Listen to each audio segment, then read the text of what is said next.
Hello and welcome to another edition of Security and Compliance Weekly. I'm Scott Lyons. Today, we're taking a break from the traditional format and trying something completely new. Security and Compliance Weekly Man on the Street interviews. Now, typically, you will see these pop up from time to time, right? Whether they're in between segments, in between sponsors, whatever, you'll see them. But today's set of interviews happened at the 2019 National Association of Corporate Directors Conference with Security and Compliance Weekly co-host Joshua Marpet. Listen, we are extremely excited to bring a whole new level of focus to the compliance world, and that is the vision from the board. Check it out. Hi, Josh Marpet here with Security and Compliance Weekly, and we're here with Alan Gelwick from Lockton Companies, a large risk management firm. And Alan, I apologize, I spoke for you. Tell me about Lockton. Lockton is a privately held insurance broker focusing on risk management all around the world. We're the largest privately held firm of that kind. Really? So how big is Lockton? We're about $1.8 billion in revenues. We operate with about 7,500 associates, and we work in probably most countries around the world. Oh, fantastic, fantastic. And your position there? I'm an executive vice president. Absolutely fantastic. Thank you so much. So we're talking about risk. And risk, as a risk management firm, you're very familiar with it. Right. We're talking about risk not from financial risk, which a lot of board members seem to be focused on, but more on the side of framework risk. And by that I mean there's so many different compliance laws and regulations, regulatory risk I should say, that are coming out. CCPA, California Consumer Privacy Act, GDPR in Europe, as you said, you're international. PSD2, which is a new one set coming out of Europe. I won't bother naming a gazillion of them. There are. There's a lot of them every day. Every day. It's ridiculous. And every state now has breach notification laws. Some of them are getting revamped every year. It's crazy. How do you feel that impinges on board members, managers, high-level executives and such? Do you feel that they're starting to see more and more risk, not just for the company, but for them personally as well? I think the answer is affirmative. The last time I came to this meeting last year, the risk session was the most attended session by all board members. Really? Okay. Standing room only. Oh, wow. Seriously? Yeah. And I'll be curious to see what it's like this year, but I certainly plan on attending that session again this year. It would seem to be cogent for you. Yeah, that makes sense. So our premise, and this is what we're saying, we're not saying it's a truth, it's our premise, is that proper compliance, proper process, proper procedure lowers that risk, hedges that risk, removes that risk, well, hopefully at least hedges it a little bit, takes it away from the board members, takes it to a place where it's understandable and controllable. Would you agree? I would tell you that absolutely complying with these things is very important. The way we look at the risk is that most of the compliance requirements should be the minimum. Oh, see, that's different because a lot of companies look at it as a checkbox. If you absolutely meet the minimum, you're done. Based on my background, I would have a different view. That's the nicest, most very gentle way of saying that I can possibly imagine anyone saying that. Well said, sir. So, seeing as you're international, as you said, most countries around the world, what do you see as the most difficult country or set of countries to work in? Well, we have a large London office. A very large London office. And for those watching the news, we now have essentially re-domiciled many of our services to Dublin. Oh, so your London office moved to Dublin? The compliance-related pieces of it have moved to Dublin. Fascinating, because of Brexit, I'm assuming.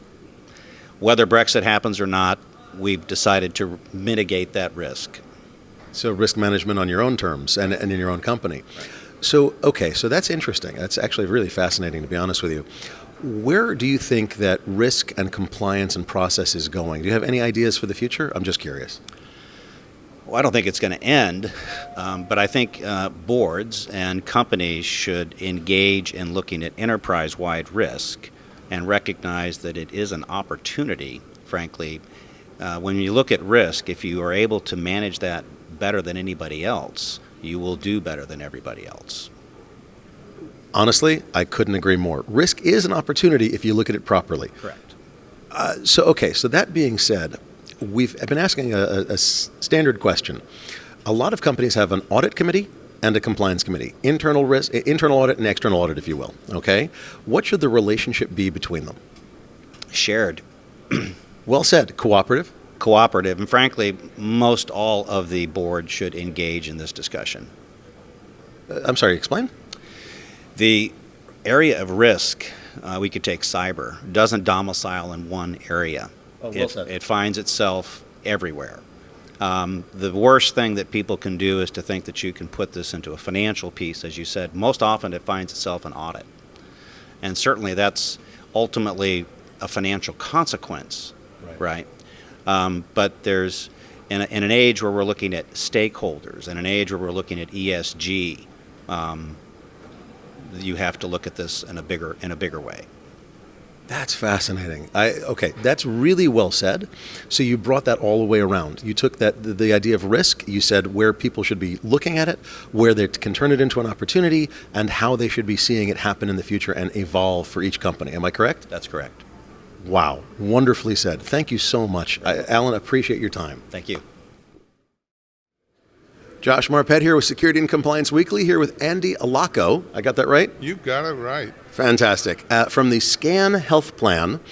The SCAN Health Plan is a Medicare Advantage plan that helps senior citizens maintain their independence and their life effectively for long past when, well, in old days, they wouldn't have anymore. So this is lovely. And we're going to talk to Andy about compliance, not just technology compliance. Don't worry, Andy, I'm not going to ask you technology questions, but it's more along the lines of the risk that these types of policy frameworks or the risks that creep up to the board level, and then how compliance and procedure and process actually hedge those risks and push them away from the board. Does that make sense, Andy? Yes. So the idea is there's risks. Now, you're based out of California. Is your entire health plan in California? Yes. So no seniors outside of California are covered. Am I correct? That's right. Okay, so in California, you've got CCPA, the California Consumer Privacy Act.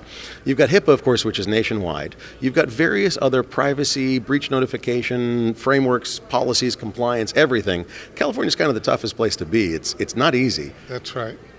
How do you, at the board level, understand and handle these compliance frameworks? And do you believe that they help prevent or hedge the risk to the board, to your operators, to your people, to your staff, and of course to your clients?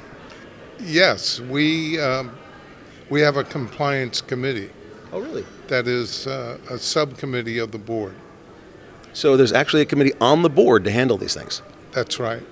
Oh, that's fantastic. So you wouldn't happen to be a member of that committee, would you? I am. Currently, I am a member of the audit committee, which is separate, and the compliance committee, which is unto itself. I've got to ask. So you're a member of both of those committees. Yes. What's the relationship between the committees and the staff members that are part of those functions? There is a crossover between the two committees of staff, and the committee itself is made up of the same members of the board, the committees. So audit committee has directors on it.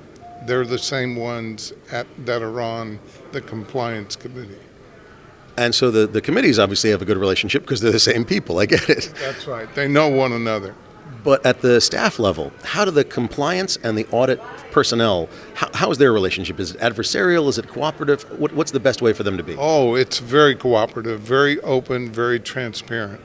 That's lovely. I've seen too many companies where it's adversarial, and we're trying to really figure out what the best relationship is. Personally, I think cooperative, trust but verify, work together, but make sure that you're independent. That's what we like to see, but I'm really curious, so we keep asking that. Forgive me. No, it's a good question, because there is a saying that I learned here at one of these meetings, which is directors should be head in, fingers out.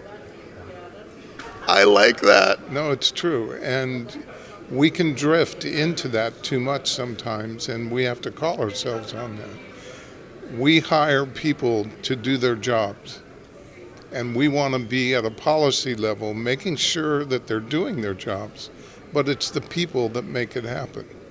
That is so incredibly well said, Andy. I can't, wow. Head in, fingers out. I'm stealing that. I'm totally stealing that. Yeah, I'm stealing it too. Not bad. So, Andy, you've got these committees that are really sort of, as you said, they're cross-fertilized with each other. You've got the personnel that work with each other well, and that's wonderful. Do you feel that the risk is creeping up to the board? Like Sarbanes-Oxley brought financial risk to the board directly. Right. Do you feel that these privacy frameworks are bringing risk to the board directly, or that they're still quite insulated from it? I'm not sure I understand your question. What kind of risk? So Sarbanes-Oxley brought the personal liability to the CFO and the CEOs. I see what you mean. The board is responsible for both quality and compliance. Through the staff in the compliance area, they must comply with the federal government, the state government. And we have 15 audits going at any one time.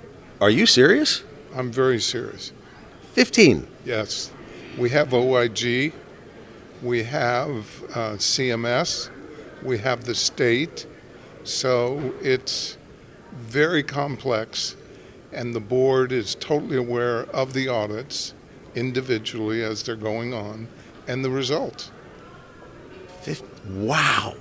That's pretty much more than one a month you're getting audited, and that's not fun. No. But like I said, in California, it's no offense, it's the nastiest state of all for compliance. For compliance, I don't know other states, but ours is a very full-time job.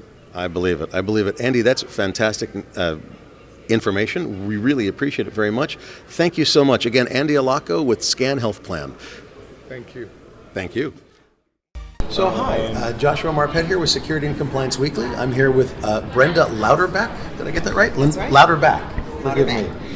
And Brenda, I'd love to hear a little bit about your background and what you're doing here today. Okay. Well, currently I am the chairman of Denny's Corporation, and I'm also on the board of directors of Wolverine Worldwide and Sleep Number Company. Okay. My background has been in retail over the years, and I used to be the president of 9 West Footwear, and prior to that I was president of U.S. Shoe Corporation. That's a hell of a background, Brenda. Well done. Thank you. Wow, wonderful. So you did a presentation today on small cap companies. Can I ask you about that? Yes, we introduced the Blue Ribbon Report today, and we talked about the future, because the future, as we say, the future is now for companies.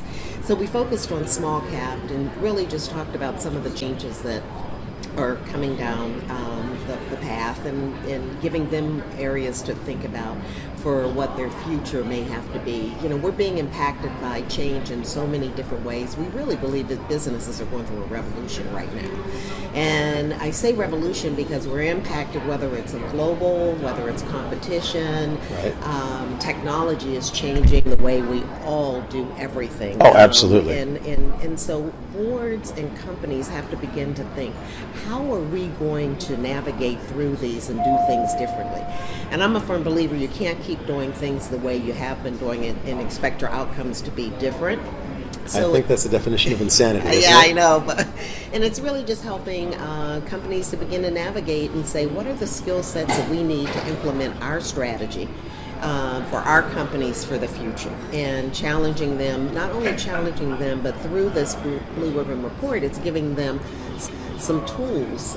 There's a toolkit too that will help them to think about their board and resources that they can use that will help them think a little bit differently. That's fantastic. So this is for small cap companies? No, this is for all companies, but I focused today on small cap, was where I was. But this Blue Ribbon Report that you will see, it's really impacting all companies. So the technology, regulation, all different kinds of things about the world and how fast it's changing. Risk, compliance, there's so many things that are changing all around us. So I think for some companies it can be a little bit overwhelming, and you almost have to take it, piece at a time. Looking at where your strategy is today, what you may or may not have to do. Do you have the right skill sets on your board and in your leadership to make the changes and to pivot to be able to be relevant as you continue to move forward? That makes a lot of sense. The changes, we're seeing them every day, literally. We handle security and compliance. That's what this whole podcast is about. We see CCPA in California, GDPR in Europe, PSD2 in Europe. We see all the states coming up with state breach laws. In technology alone, I consider myself a technologist, but I tell you, I can't keep up anymore. It's ridiculous. So I really understand what you're talking about. This is fantastic. Brenda, thank you. Oh, you're more than welcome. Very much appreciated. And do you have any parting thoughts for a new company, a startup, somebody just starting out in the world in their corporate life, what they can do to keep up and keep going strong? Well, I always tell people today, you stay agile and nimble because things are going to change. Embrace change because it's inevitable to be with us, and be a lifelong learner. You just have to keep learning, and none of us are going to have all the answers, but if you stop learning, that is really going to, I believe, stop your individual progress and certainly the progress and growth of your company. Wise words indeed. Brenda, thanks. Thank you. Mr. Fiscal Doctor. There. Why don't you tell me why they call you the Fiscal Doctor? Well, you'd have to look at the tie. The idea is you want to grow the top line, keep more of that money, and take less risk. Even better if you are a best-kept secret to some extent. Great idea, great content, but somehow you aren't getting the benefits, the rewards, or recognition you think you should, and you justly deserve. That's been my career. Wow. Okay, so that's been your career. So tell us a little bit about your career and your background. You know, it's an interesting thing. I have been every C-suite officer, every most functional areas, because we had this really bad habit.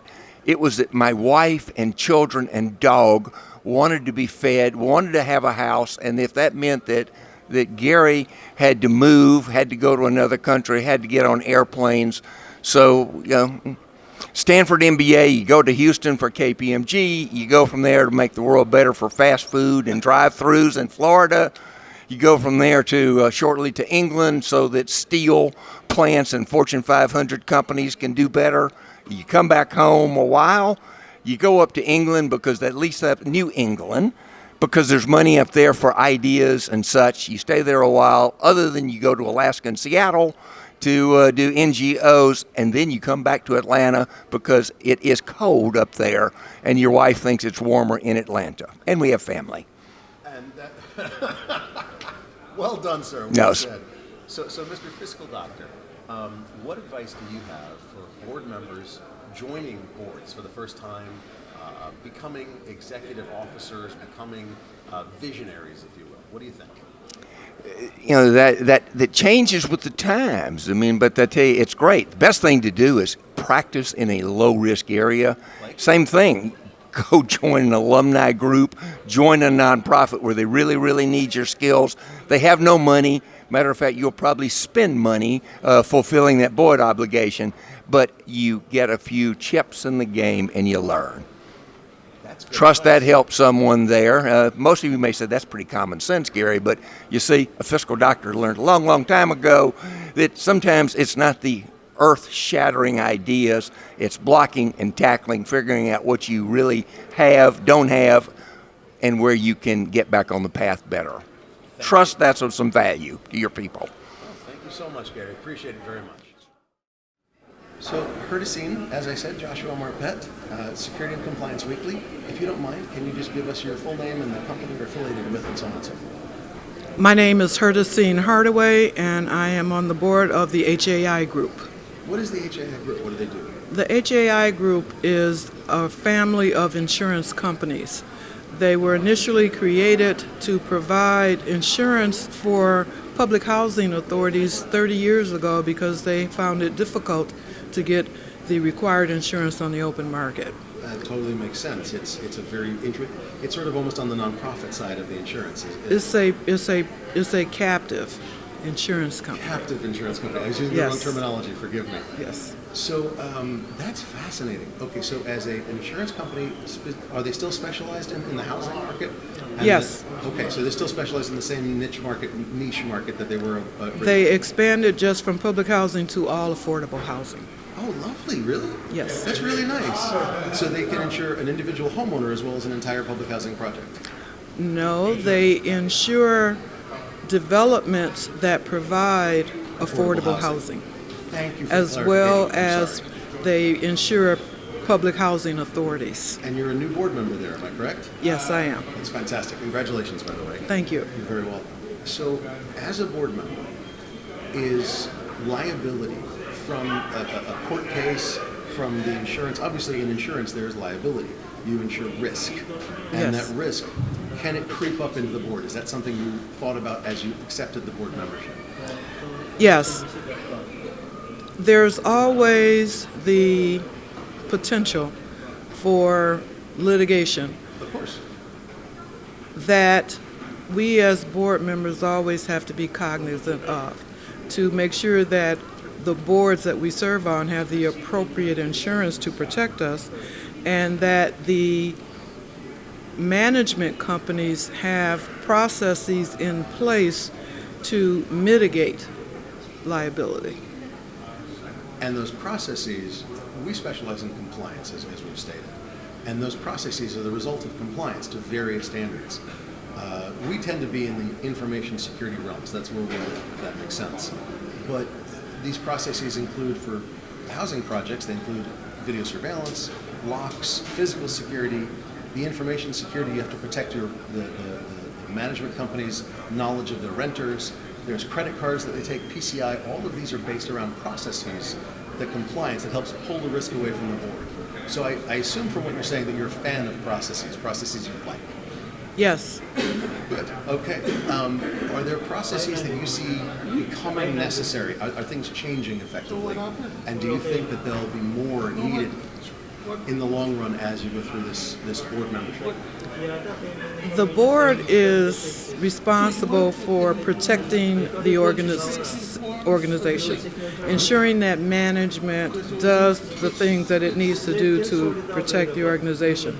And since the board is responsible to oversee management, yes, the board has to be more engaged in ensuring that the processes are in place. That's perfect. That's perfect. All right, now here's the hardest question of all, right?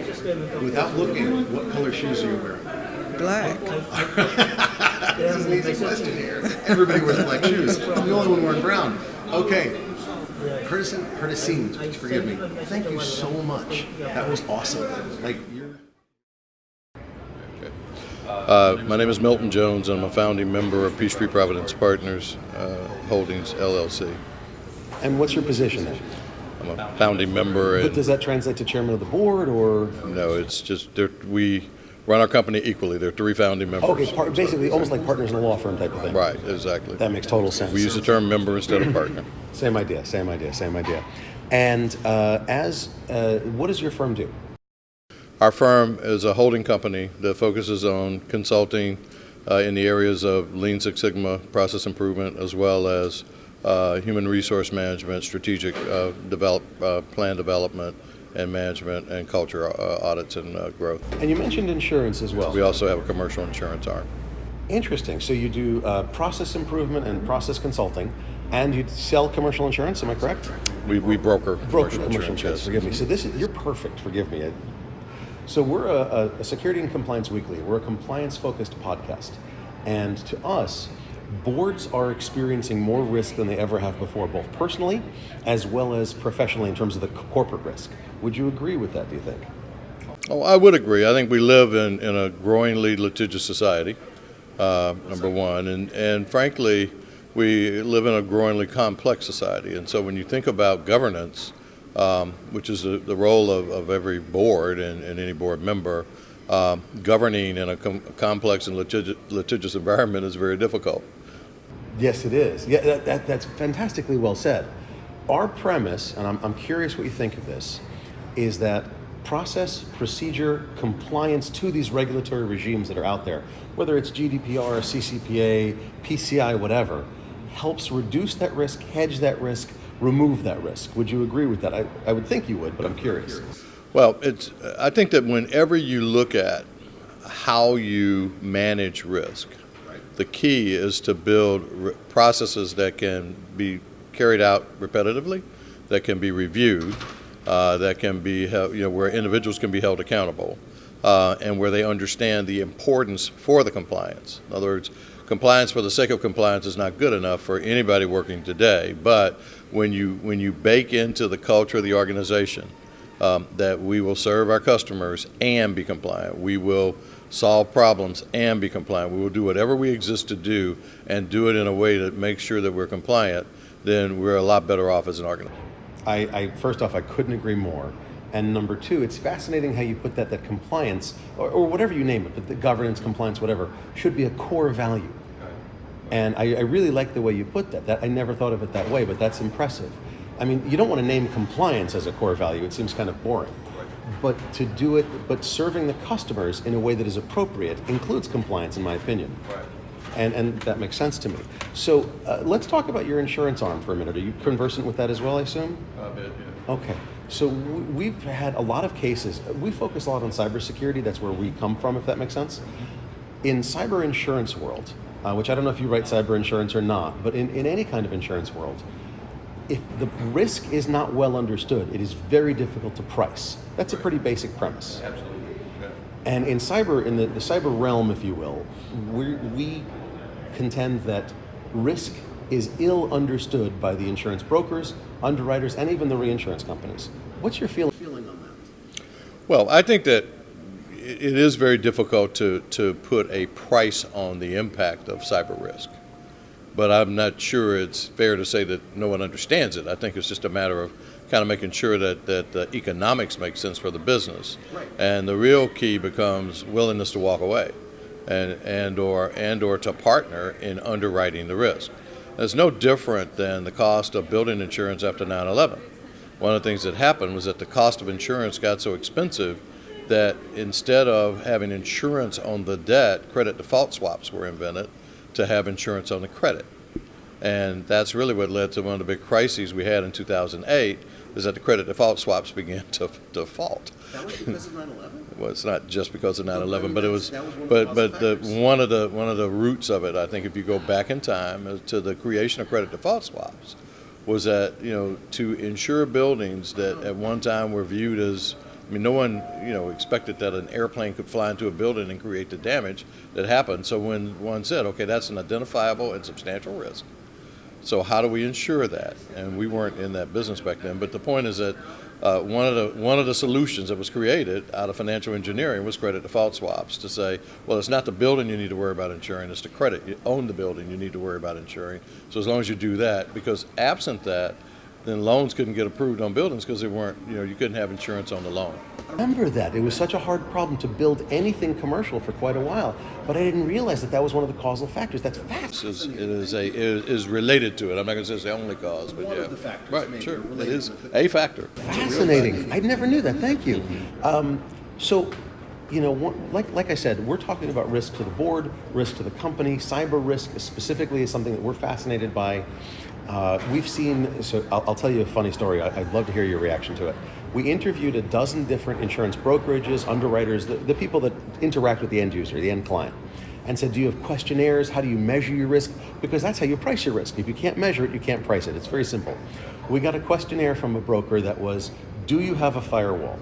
That was it. That was the entire questionnaire. I said, if it's boxed up on the shelf, does it count? Yes, was the answer I was given. And I thought you'd get a kick out of that.